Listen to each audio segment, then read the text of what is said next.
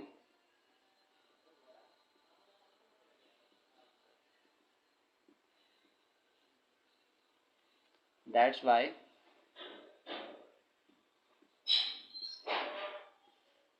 limit does not